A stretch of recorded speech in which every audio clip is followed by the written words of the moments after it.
Halo adik-adik Smart Generation, apa kabar kalian semua?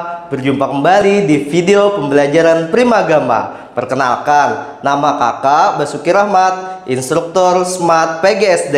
Pada video pembelajaran kali ini, kita akan membahas materi tema 9, benda-benda di sekitar kita. Untuk lebih jelas, yuk kita simak video pembelajaran berikut ini.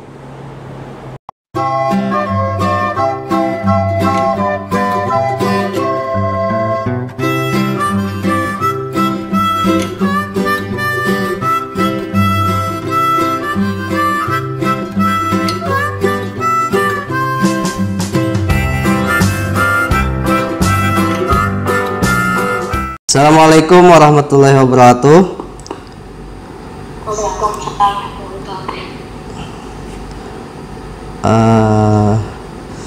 Oke, selamat siang semuanya. Semoga kita diberi kesehatan selalu. Apalagi sekarang ini masih dalam situasi pandemi corona ya. Tetap di rumah, belajar di rumah, dan selalu semangat belajar. Oke, kita mulai pelajaran kita pada hari ini. Hari ini kita akan membahas mengenai tema 9, masih di tema yang sama, yaitu tentang benda-benda di sekitar kita. Minggu kemarin kita sudah belajar subtema 1 dari pembelajaran 1 sampai pembelajaran 3. Nah, hari ini kita akan belajar subtema 1 pembelajaran 4, 5, dan 6. Nah, jadi kita habiskan hari ini semuanya untuk subtema 1 ya. Oke, pada sesi yang pertama kita akan membahas tentang pembelajaran 4. Nah, untuk sesi selanjutnya nanti kita pembelajaran 5 dan pembelajaran 6. Oke, sudah siap semuanya? Oke, kita mulai pembelajaran kita pada hari ini. Subtema 1 pembelajaran 4. Nah, di situ ada gambar petani. Ya, petani yang sedang ada di sawah. Oke.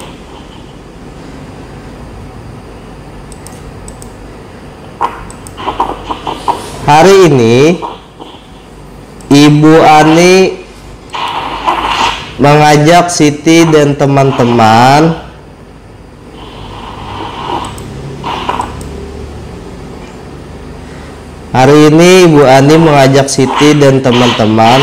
untuk melakukan kegiatan di luar kelas.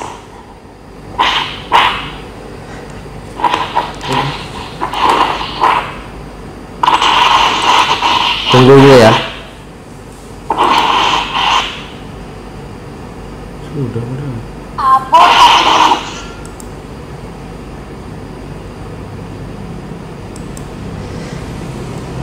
Nah, lanjut ya. Siti dan teman-teman menyambut dengan gembira. Kemana mereka akan melakukan kegiatan? Oh, ternyata mereka menuju ke belakang sekolah. Di belakang sekolah terdapat hamparan sawah dan sungai. Dari belakang sekolah juga tampak daerah pegunungan. Ibu Ani menjelaskan mengenai ketampakan alam Indonesia. Nah, kita hari ini akan mengenal apa itu kenampakan alam. Sebelum kita lanjut, apakah kalian tahu apa itu kenampakan alam? Kenampakan alam adalah sesuatu yang terlihat di alam kita itu ada terbagi menjadi dua, ada kenampakan alam buatan dan kenampakan alam alami. Nah, di sini Bapak ada beberapa foto mengenai ketampakan alam.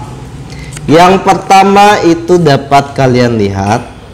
Nah, yang ini adalah kenampakan alam alami, yaitu gunung, ya. Jadi gunung ini terbentuk secara alami, bukan secara buatan. Yang kedua ada kenampakan alam berupa sawah. Nah, yang ketiga ada berupa pantai, laut, ya. Nah, pantai dan laut. Yang ketiga ini penampakan alamnya jalan raya. Nah, jadi di sini cuma yang ini saja yang kenampakan alam secara buatan.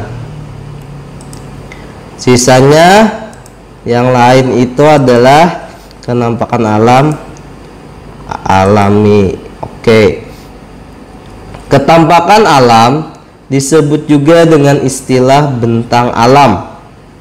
Indonesia memiliki bentang alam yang berbeda-beda di setiap daerah.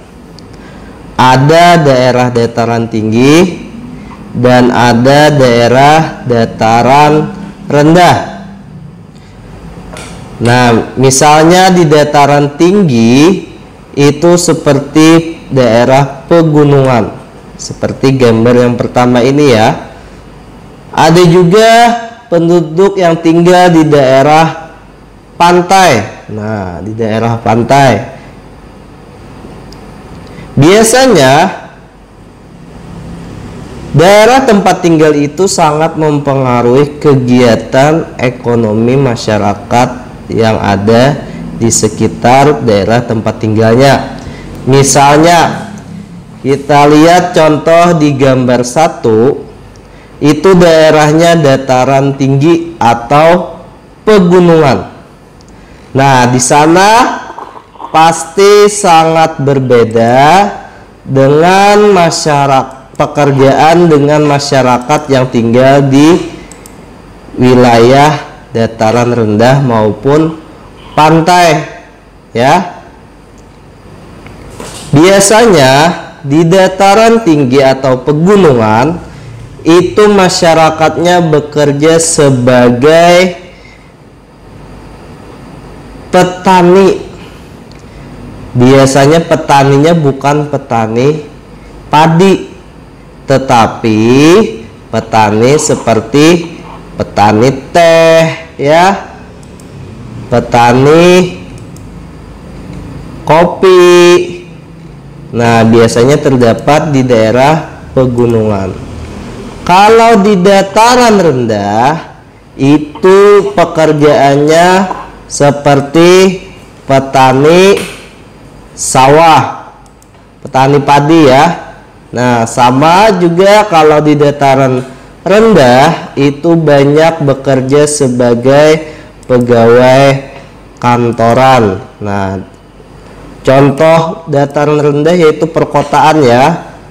Kalau di perkotaan itu banyak sekali berbagai macam pekerjaan. Ada pekerjaannya polisi, ya, terus pedagang, buruh pabrik, dan lain-lain. Nah, yang ketiga yaitu daerah pantai. Ini pasti kalian sangat mengenal pekerjaan yang di daerah pantai, yaitu sebagai nelayan. Tetapi selain sebagai nelayan, masyarakat yang tinggal di daerah pantai itu juga banyak memiliki pekerjaan selain nelayan. Misalnya petani garam, terus lagi kalaunya di pantai kan kalian biasanya berlibur tuh.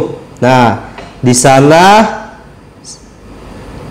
kalian pasti melihat ada orang yang sedang berjualan souvenir ataupun aksesoris yang berbentuk dari bahan-bahan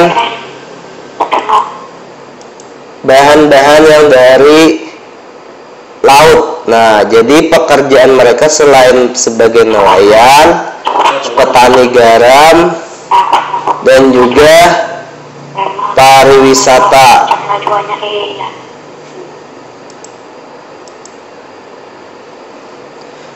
Oke, lanjut ya. Ketampakan alam dibagi menjadi dua bagian.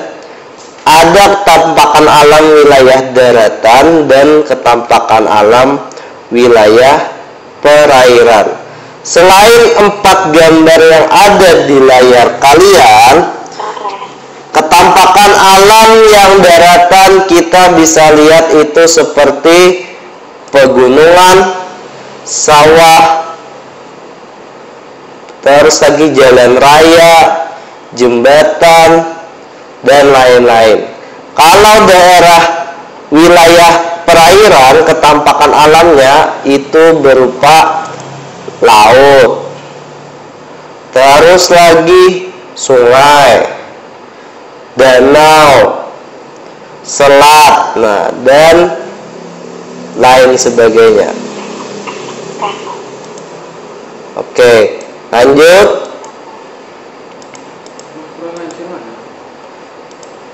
Adaptasi masyarakat terhadap ketampakan alam sekitar.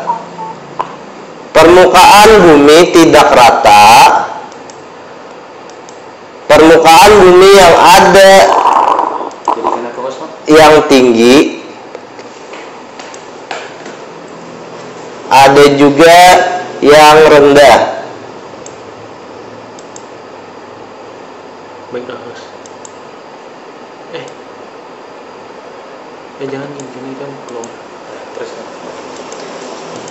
Ketampakan alam adalah berbagai bentuk muka bumi yang terjadi secara ilmiah.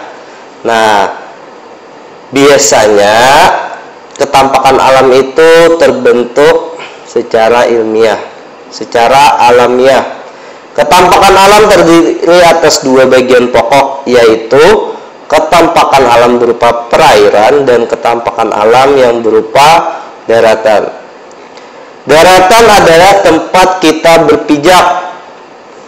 Bentuk ketampakan alam berupa daratan tadi bermacam-macam. Nah, tadi sudah kakak sebutkan, yaitu contohnya gunung, pegunungan. Nah, sebelumnya gunung sama pegunungan itu berbeda ya adik-adik. Kalau gunung itu satu dataran tinggi yang membentuk seperti kerucut. Nah, sedangkan pegunungan itu adalah terdiri dari beberapa gunung. Nah, lalu ada contoh ketampakan daratannya, dataran tinggi, dataran rendah, pantai, tanjung, dan delta. Sedangkan perairan merupakan bagian dari permukaan bumi yang tergenang oleh air. Nah, bentuk ketampakan alam perairan contohnya tadi sungai, danau, dan juga laut. Manusia melakukan adaptasi berbeda-beda antara satu dengan yang lainnya. Maksud adaptasi itu adalah menyesuaikan diri dari lingkungan tempat tinggalnya. Manusia hidup beradaptasi sesuai dengan alam dan ketampakan alam di lingkungan tempat tinggal. Nah, adaptasi yang dilakukan meliputi jenis mata pencaharian utama. Nah, biasanya kan tadi sudah dijelaskan, mata pencaharian setiap daerah tempat tinggal itu berbeda-beda. Tadi di dataran tinggi mata pencarinya sebagai perkebun atau peternak, juga bisa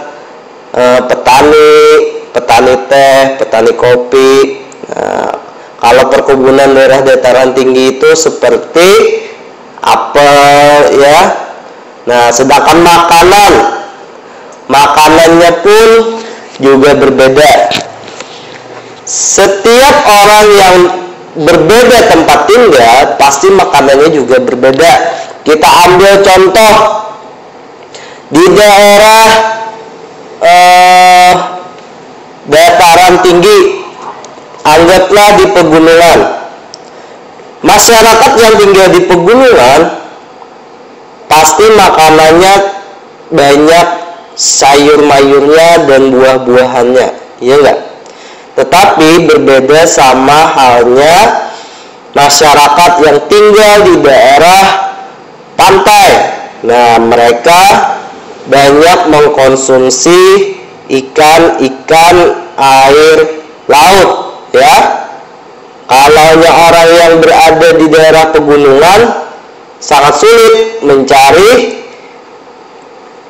ikan air laut. Nah, jadi tentu beradaptasinya berbeda dari segi makanan. Bentuk tempat tinggal juga berbeda antara masyarakat di pesisir pantai, di perkotaan maupun di pegunungan. Nah, jadi biasanya orang yang berada di daerah pegunungan atau dataran tinggi itu bentuk tempat tinggalnya lebih tinggi. Jadi seperti rumah adat kita Kalimantan Selatan, rumah adat rumah adat Bubulan tinggi ya. Nah, bawahnya itu agak lebih tinggi dari rumah-rumah seperti biasanya. Itu dikarenakan mereka yang masih tinggal di daerah pegunungan itu kan masih banyak itu binatang-binatang liar. Nah, sehingga mereka itu membuat bentuk rumahnya agak tinggi agar terhindar dari serangan hewan buas saat malam hari. Berbeda hanya kita di daerah dataran rendah. Nah, karena kita di daerah perkotaan dan tidak ada lagi binatang buas, makanya biasanya tempat tinggal kita di perkotaan itu relatif rendah. Berbeda sama halnya dengan tempat tinggal yang ada di daerah pegunungan ya. Terus pakaian yang dikenakan.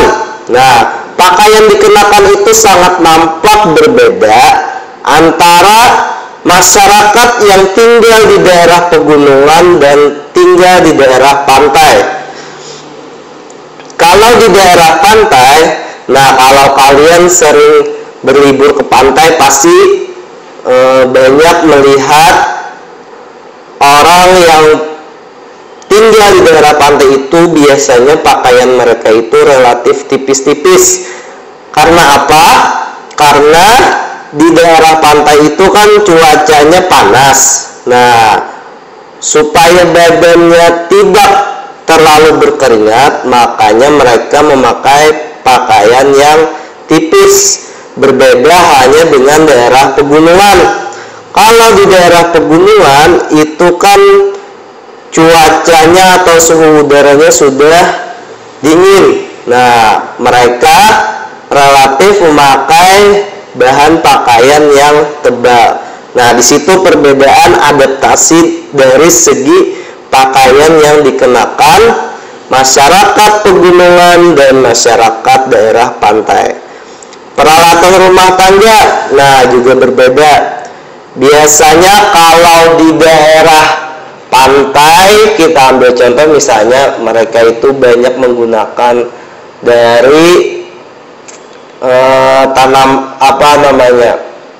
lingkungan sekitar. Misalnya peralatannya, misalnya gelasnya terbuat dari batok kelapa. Nah, itu biasanya kan di daerah pantai itu banyak sekali terdapat pohon-pohon kelapa. Nah, sedangkan kita di daerah dataran rendah atau perkotaan itu sudah peralatannya sudah terbuat dari besi lah. Nah, kalau teknologi itu biasanya yang paling maju itu di daerah perkotaan ya. Kalau di daerah pegunungan, tapi tidak semua daerah pegunungan kok yang teknologinya tertinggal. Sekarang teknologi sudah masuk di daerah pegunungan. Nah, semua kegiatan itu menyesuaikan tempat mereka tinggal. Kita dapat melihat hasil adaptasi masyarakat suatu daerah. Nah, makanan dan barang-barang atau benda-benda khas dari daerah pegunungan berbeda sekali dengan daerah pantai dan dataran rendah.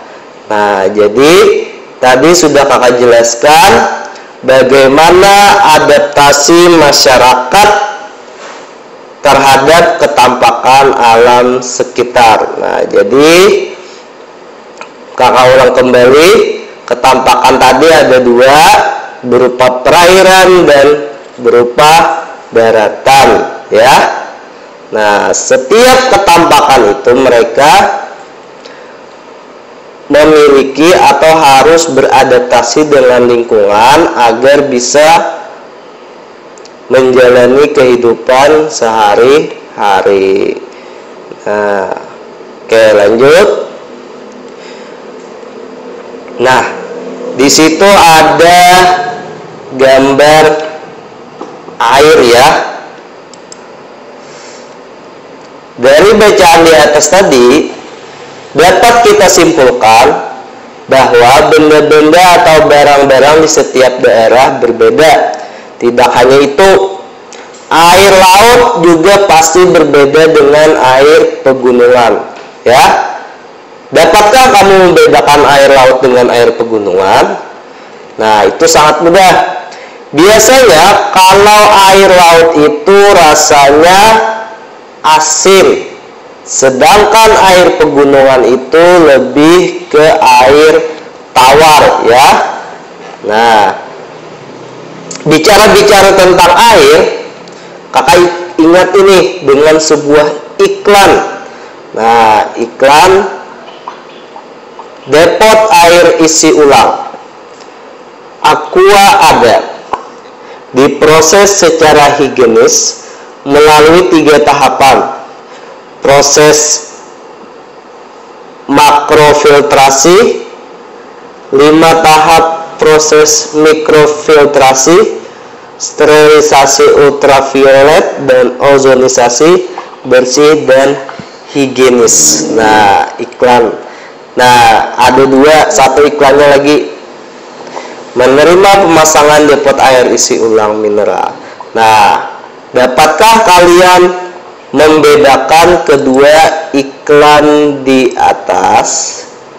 Nah, itu perbedaannya yaitu kalau yang pertama tadi iklannya itu mengenai depot air isi ulang, sedangkan yang kedua itu iklan pemasangan jika ada yang ingin membuka usaha depot air isi ulang.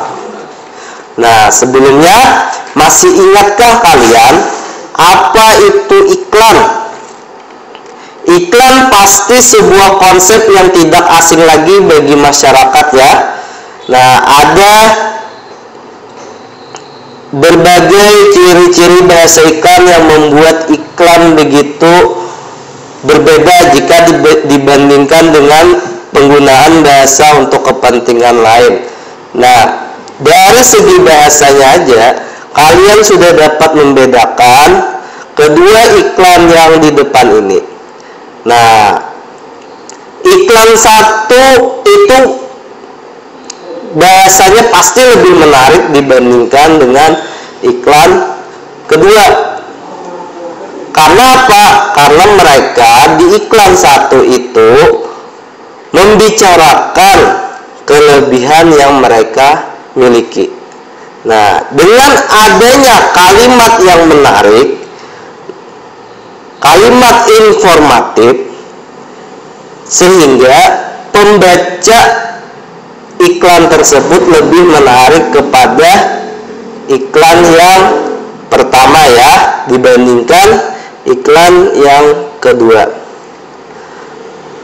Terus lagi iklan kedua gambarnya itu kurang ada menarik, cuma gelas-gelas gitu aja ya. Kalau iklan yang pertama itu ada gambar air, ada gambar gunung, berarti itu adalah air dari pegunungan. Oke, lanjut. Nah, meskipun alam dan ketampakan alam daerah satu dengan daerah lainnya berbeda, kita sebagai masyarakat Indonesia harus menjunjung tinggi nilai-nilai persatuan dan kesatuan. Untuk mewujudkan nilai-nilai persatuan dan kesatuan dapat dimulai dari hal-hal kecil yang ada di sekitar kita. Perhatikan gambar dan uraian keterangan gambar berikut. Nah, ini pasti kalian sudah sangat mengenal ini adalah gambar apa. Ini merupakan gambar, ayo gambar apa?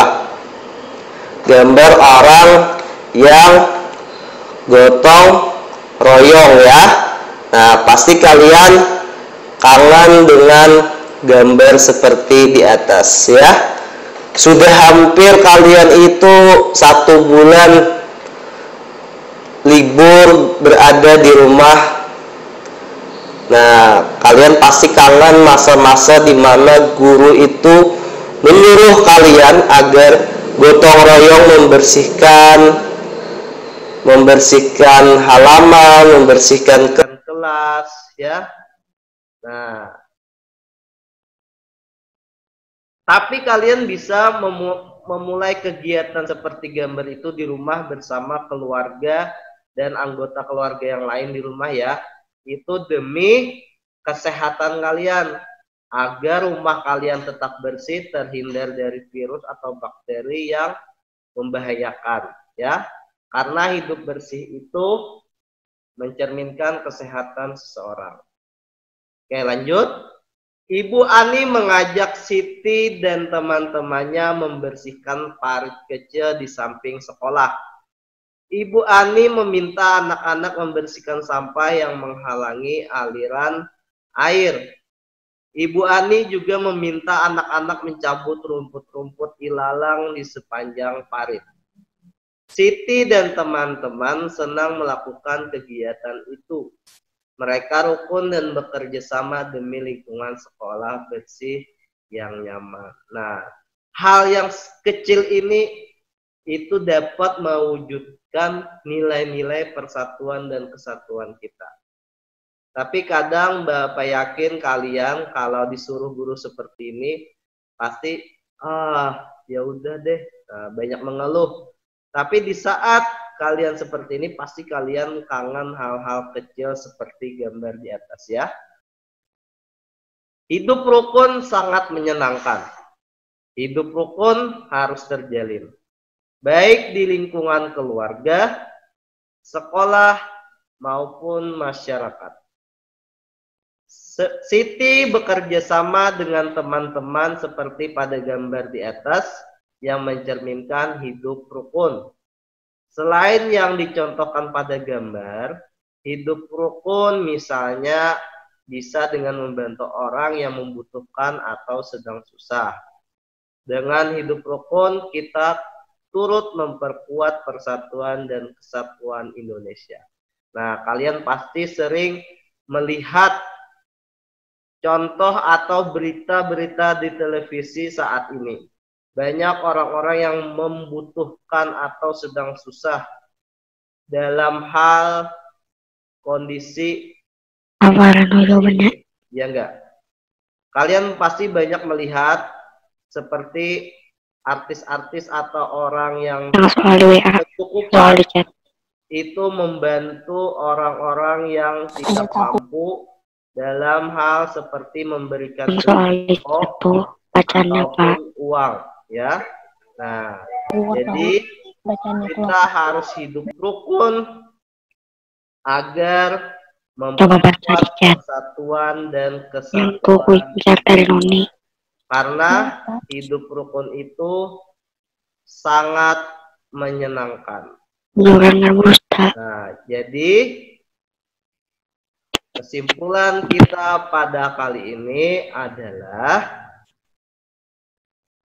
hidup bersih dan sehat itu bisa dimulai dari lingkungan rumah, sekolah, maupun masyarakat, ya. Terus tadi ada juga kita mempelajari tentang ketampakan alam. Ketampakan alam terbagi menjadi dua, ada ketampakan alam daratan dan ketampakan alam perairan. Terus tadi ada juga iklan, ya.